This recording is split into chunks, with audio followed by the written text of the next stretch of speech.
நான் வந்தேன், ஏற்று வாழ்த்துவீர் என்ற எண்ணம் கொண்டு. பெண்மையின் பெருமை காத்த பெருமான் எனும் தலைப்பேற்று இச்சிறு கவிப்பாட நான் வந்தேன், ஏற்று வாழ்த்துவீர் என்ற எண்ணம் கொண்டு. முகம்மதெனும் மலர் மலர்ந்து மனம் வீசும் மக்கத்து தேசமங்கு, முகம்மதெனும் மலர் மலர்ந்து மனம் வீசும் மக்கத்து தேசமங்கு. சிறுமைக்குள் சிறையிருந்த ஸ்ரீதேவி பெண்கள் எல்லாம் சிற்பிக்குள் முத்தானார்கள், ஸ்ரீதேவி பெண்கள் எல்லாம் சிற்பிக்குள் முத்தானார்கள். புதை குழிக்குள் புதையொண்டு போகும் புதுவகை வாழ்வோடு பிறப்பெடுத்த பெண்களின் யுகமது, புதை குழிக்குள் புதையொண்டு போகும் புதுவகை வாழ்வோடு பிறப்பெடுத்த பெண்களின் யுகமது. மகவை மூன்றை மகிமையோடு வளர்த்தெடுத்தால் சுவன பாக்கியம் சொந்தமாகும் உனக்கு என ஜோபனம் செப்பினார் செம்பல்.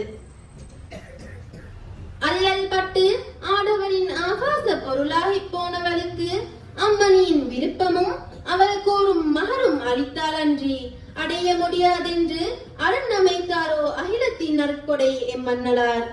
அல்லல் பட்டு ஆடவரின் ஆகாச பொருளாகி போனவளுக்கு அம்மணியின் விருப்பமும் அவள் கோரும் மகரும் அளித்தால் அன்றி அடைய முடியாதென்று அரண் அமைத்தாரோ அகிலத்தின் நற்கொடை எம்மன்னலார்.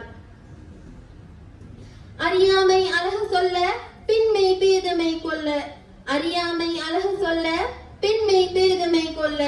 மேனி திறந்த மென்மக்களுக்கு சூரா நூரின் ஹிஜாப் கொண்டு முத்தென மறைத்து முதற் பெருமானம் தந்தாரோ மனிதருள் மாணிக்கம் எம் மஹ்மூது நபி.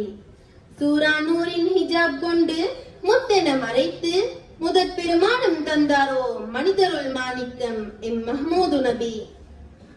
பெண் குழந்தை பிறந்ததற்காய் முகம் சொலித்த அத்தனை ஆண் மகனும் ஒரு பெண்மையின் அரண்மனைக்குள் அடைக்கலம் அளிக்கப்பட்டவன் என வாழ்க்கை பாடம் புகட்டி, பாலூட்டியதற்காய் தன் போர்வை விரித்து பரிகார கடன் அடைத்தாரோ அழகிய முன்மாதிரி எம் அண்ணல் எம்பெருமான்.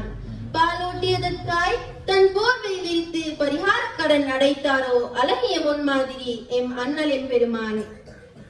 அவள் மகிழ்ச்சி நலம்புகள் மறித்து விடவில்லை என்பதனாலோ என்னவோ அன்புத்தாரம் ஆயிஷா ரலியல்லாஹு அன்ஹா மல்யுத்தம் காண முகம் சுளிக்காது முதுகை திரையாக அளித்து மனமகிழ்ந்தார் முஹம்மது ரசூலுல்லாஹ். அன்புத்தாரம் ஆயிஷா ரலியல்லாஹு அன்ஹா மல்யுத்தம் காண முகம் சுளிக்காது முதுகை திரையாக அளித்து மனமகிழ்ந்தார் முஹம்மது ரசூலுல்லாஹ். பேதைக்கு பெருமான் அளித்த பேறுகளின் மிச்சத்தையும் உச்சத்தையும் கண்டுகொள்ள நீ மாணவியின் சரித்திரத்துள் மூழ்கி முத்து குளிக்க வேண்டும் என கூறி என் கவியை மூடி திரையிடுகின்றேன். ஜஸாக்குமுல்லாஹ்.